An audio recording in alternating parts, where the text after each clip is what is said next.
You know you are mentally unwell when you read Dostoevsky for the first time and think he ate.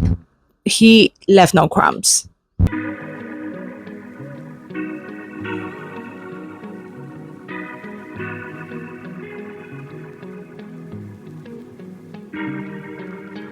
Hi everyone, I'm Darkest Hour Reads, and today I will be reviewing White Nights by Dostoevsky.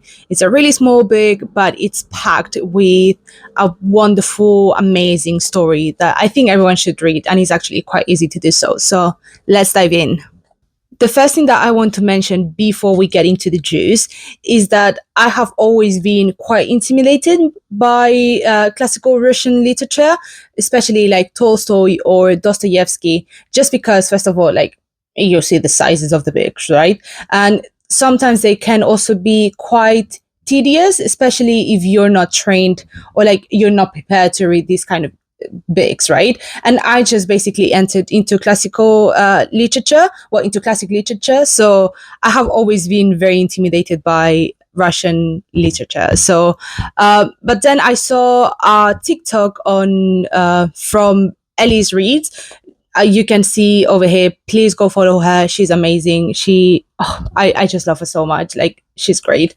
So yeah, I saw a video from her recommending White Nights actually, and she also mentioned that it was quite easy to read and it was a great introduction for or to Russian literature. So I just decided to give it a try, and yeah, I just think she ate, and I think it's a great book. White Nights is a great book, but I also think that Alice gave a really good advice and a really good tip. So props to her. Please go follow her. She's amazing, and yeah, I'm her biggest fan. And now let's get into the juice. So as you can see, this book is really tiny, and it actually contains two stories, not only White Nights, but also Bobok. I hope that I am pronouncing it correctly. I don't speak a lick of Russian. So if I mispronounced it, please, I am so sorry. I want to apologize in advance and just write in the comments how I should pronounce Bobok. I am always happy to learn and just to change the way I speak. But yeah, there's actually two stories in this one, in this book or this edition, and we are going to be focusing on White Nights just because I think it was the one that actually tickled me the most, and it was actually the one that gave me a lot of emotions, and I think it's a great story that everyone should read. White Nights is the story of an anonymous narrator who lives in St. Petersburg and ends up finding company, solace, and love for the first time, just for this first love to be snatched in front of him.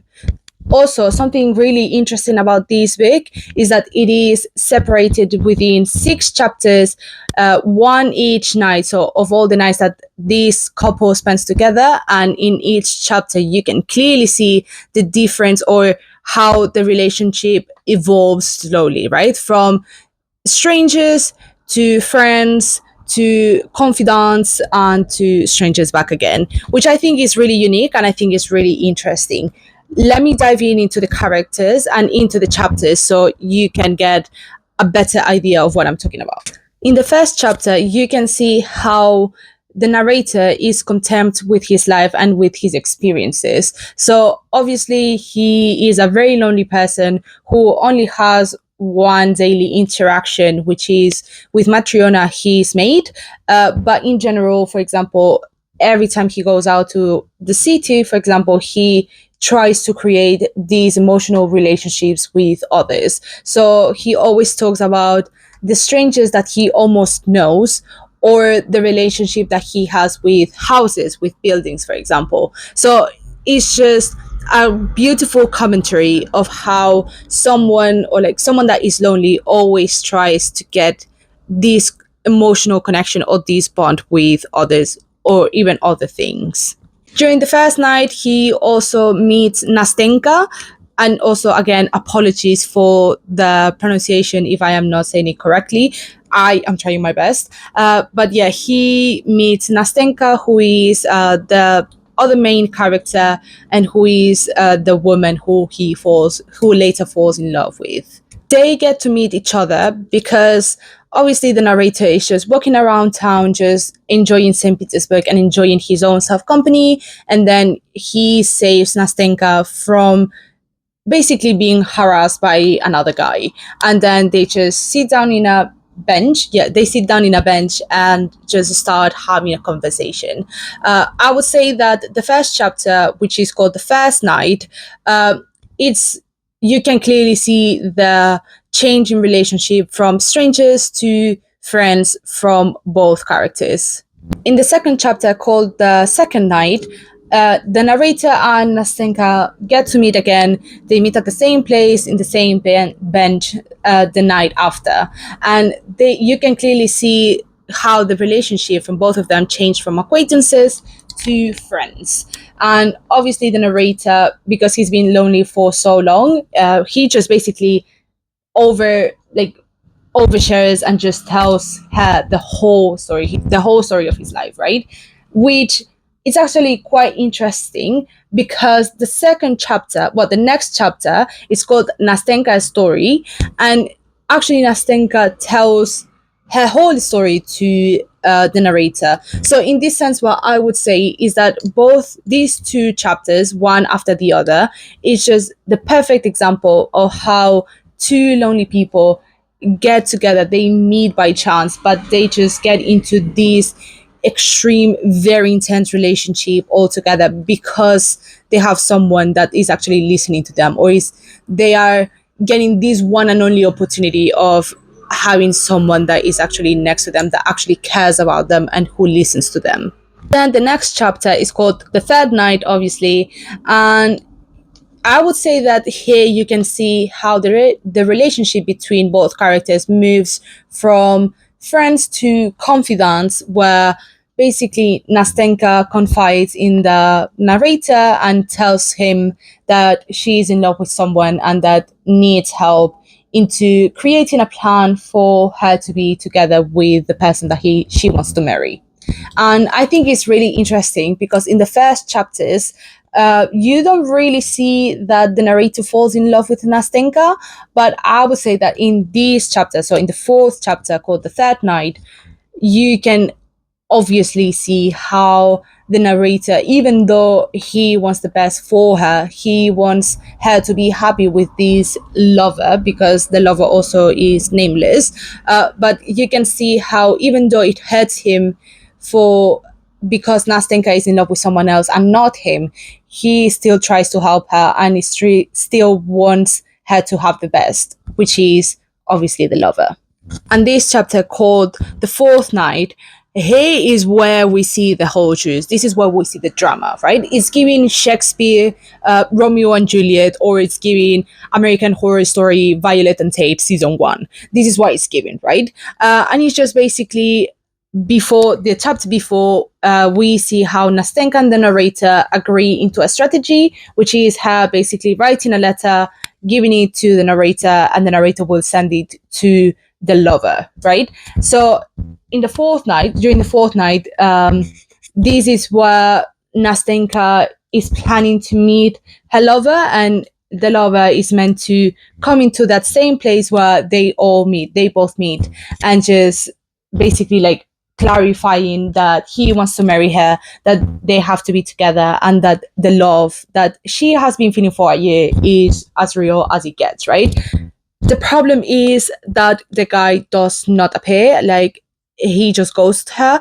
So obviously she is incredibly upset. She thinks that like the world has ended. And then obviously the narrator tries to comfort her, not only because he is in love with her, but I would say that the main reason is because he wants to see her happy. It's because that at the end of the day, he is her friend and he cares about her, like in general, right? But obviously, because he is so upset and he is so angry at the lover not appearing, he just decides to confess and just pour all his feelings and just tell Nastenka that he loves her, he's in love with her, and that they should be together and get married. And for some reason, Nastenka agrees, decides to be together with him, and just to like he's going to move to her house like the next day. Everything, like they get all the plans, everything is like set on stone, right? And then out of nowhere the lover appears like 3 hours later, and then just Nastenka literally like abandons the narrator and just runs off and kisses the lover. So I think it's so upsetting, and I feel so bad for the narrator, but I think it's kind of funny. And then the last chapter, called Morning, is actually really really short, and I think it's really interesting because it is the only chapter that happens in the morning, or at least like that's the vibes that I get. But yeah, the last chapter is just basically the narrator just living his life after being rejected, and the next morning, so it will be the fifth night, but it's in the morning. He receives a letter from Nastenka where she tells him the whole story, the whole context, and obviously deeply apologizes for what she has done. And I would say the most interesting part is the fact that not only after she apologizes and then she tells him everything that happened, like the narrator doesn't even hate her. He still loves her, and he's more upset about the fact that he didn't choose her, and that he's still like, even after all of this that happened, after all this happiness, he ends up alone rather than he being upset because she left him. Like, the most important part of here, like what he's most upset about, is the fact that he was alone and he was content with his loneliness, and then ended up starting having company, or like having a friend or someone that he can rely to, and then being lonely again, and how sad and upset he is at the fact of him having experienced all of these by, and at the end just losing it. Before we get into the analysis of the short story of White Nights, I think it's also worth to mention the context of the author. So obviously, if you know anything about Dostoevsky, he had a terrible, terrible life. He was imprisoned and also exiled to Siberia. So I don't think he had much fun on that. But before that, and when in during the times that he wrote White Nights, he was in an extreme period of isolation because, first of all, he had great health issues. He had huge seizures that would constantly, that crippled him basically, and just didn't really allow him to be independent or to live in society comfortably. Also, at the same time, he had great financial insecurity because his second book that he published before White Nights was heavily critiqued. And I think it is actually connected with another issue that he had during those times, bless him. And it was the fact that he was friendless. He had no connections whatsoever and had no social interactions. Because before writing White Nights and before writing his second book, he was within a very close circle of authors. So one of the other authors, who was the one that was closest to Dostoevsky, was called Belinsky. Also, again, I hope I am pronouncing it correctly. But yeah, the author called Belinsky, who is also a very famous Russian writer, and Dostoevsky were very close. They were very close friends. Actually, they lived together. They used to live together, but then because of political differences and, well, political and mindset differences, they decided to part ways. They separated, and Belinsky was really hurt about this. And obviously, when the second book from Dostoevsky came out, Belinsky heavily critiqued him to the point of ruining the reputation of the book and just sending Dostoevsky into financial insecurity. So obviously, it makes so much sense that if you are, first of all, unsuccessful for about the thing that you're the most passionate about, which is writing, also at the same time you have extreme financial insecurity because your best friend, or like all your friends that you loved and appreciated, end up abandoning you, or like you end up leaving them because of personal differences, and then also you have huge health issues. I would say that it's more than fair for you to be miserable and for you to be desolated with everything that have this happening in your life, and to write White Nights. No matter how terrible my life is, I just know for a fact that the man that wrote this book was even worse than me. So yeah, I am with you, girl. Like, Dostoevsky's for the girlies, and he's going through it, but he's gonna get through it. So I assume you have arrived to the same conclusion as me, but I fully believe that the narrator is actually Dostoevsky. And I'm just gonna ruin White Nights for you guys, but I believe that White Nights is a self insert for Dostoevsky, basically. And it just makes so much sense, right? Because the narrator, the main character, is in the same situation as Dostoevsky. So very lonely, quite financially insecure, and just basically a loser, and then find someone who is like this marvelous person, like kind, amicable, lovable, and also really lonely, who can basically understand him or match his freaks. But yeah, it's someone who understands him, someone who gets him. Maybe like Belinsky, I don't want to make inferences over here just because I don't really understand Russian literature as much. But yes, Dostoevsky finds someone who is perfect for him and then just loses it afterwards. And just, it's the grief and the sadness of losing someone that you really cared about. And I just think it makes so much sense that Dostoevsky is actually the narrator. And one last thing, I have to say that something that not only really surprised me, but made me fall in love with Dostoevsky permanently is the fact that in White Nights, in the last chapter called Morning, after reading Nastenka's letter, the narrator, the main character, not only doesn't hate Nastenka, but is actually happy about Nastenka finding her one true love, right? Or like being able to get married to her lover and just to be happy, right? He is happy because she is happy. And I think it's something so beautiful about this, because me as an author, so someone that also enjoys to write, and one day hopefully I can publish, but someone that loves to write and someone that also has some writer friends, I think that obviously all authors tend to insert themselves into their books or into their literature one way or another, but there is always a certain amount of violence that comes within these self inserts, right? There's either violence or lust, but I could make a whole video about this. But my theory is that when authors insert themselves into books, there is always a reason. And the reason either tends to be, I want to kill this character who represents someone else, or I want to fuck someone like this character that represents an idea or someone else as well.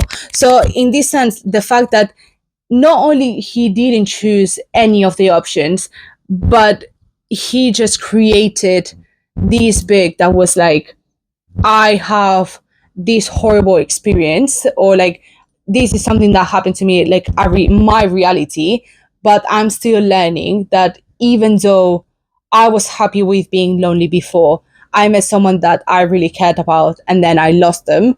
I still got, I'm still happy for not only being able to experience all of this or to get to know this marvelous person, but I'm also happy that this person is happy now, which I think it's not only really cute and adorable, but I also think it's a great lesson for us to learn, because I'm the kind of person that when I write, or like when I insert myself accidentally or not accidentally in books, I'm usually one of these two. I'm either like, I want to fuck this character or I want to kill this person, right? But obviously it's not legal and I would never do it. But yeah, it just makes a lot of sense, right? But it's the fact that he just basically has the wisdom to explain that even though this happened and at the end of the day you're still hurt, the lesson or the experience of being with this person is enough for you to be happy about it.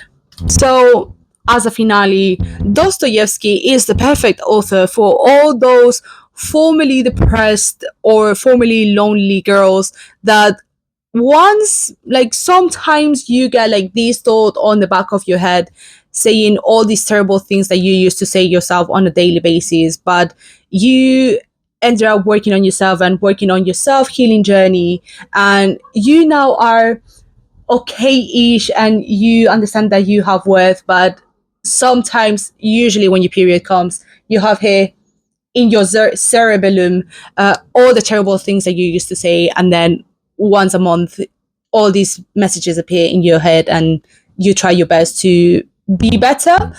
If you're one of those girlies, first of all, I have to say that you will never be lonely, because I will always be here for you. If you need someone to talk to, or you need a friend or a shoulder to cry on, please DM me. My DMs are open. I am always here for you. You will never be lonely because I'm here. And the second thing is that, same, that is very relatable, but you will love Dostoevsky. So please read Dostoevsky and just DM me if you need it, babes. Like, we're here together. We're going through it like Dostoevsky went through it, but we're gonna get through it. We will be better. We learn. We are miserable, but we will not be miserable in the future. Love you, bye.